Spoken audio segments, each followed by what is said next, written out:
So moving forward, what do we do? So in our round 2 objectives, so we will do a second round campaign again in the near future. I think it's next week or following week. The second round of the MNT campaign represents our accelerated response.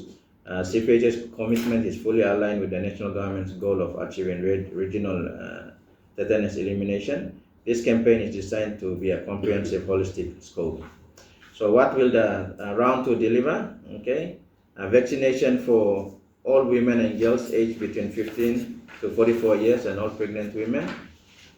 Routine immunization vaccines for all children during that period as well.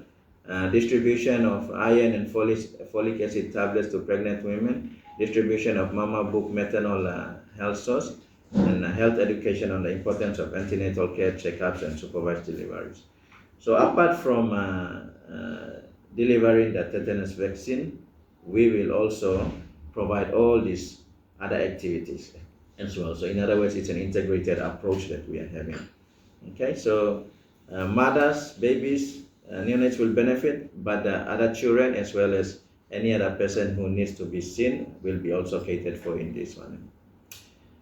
Finally, the broader significance. The campaign is more than just a vaccination drive. It is a structured commitment by CPHA to strengthen routine immunization, provide maternal health services, educate and empower our communities. Our health teams will actively engage communities during sessions to raise awareness about maternal health, immunization, and the critical role of antenatal service. Through strong partnerships, discipline implementation, and collective accountability, we are confident that Central Province will meet its targets and contribute meaningfully to Papua New Guinea's path towards elimination of tetanus. Again, before I conclude, really important notes to take. Papua New Guinea is the only country in the entire Pacific not to eliminate tetanus.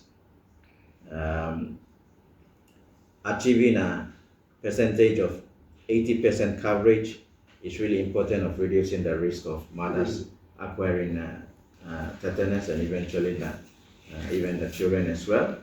And our campaign will involve other activities as well, outreach activities, and it's really important that mothers between the ages of women and girls between the ages of 15 to 44 years and all pregnant women come and receive this vaccination. With that, thank you very much, and I'll hand it to the next speaker.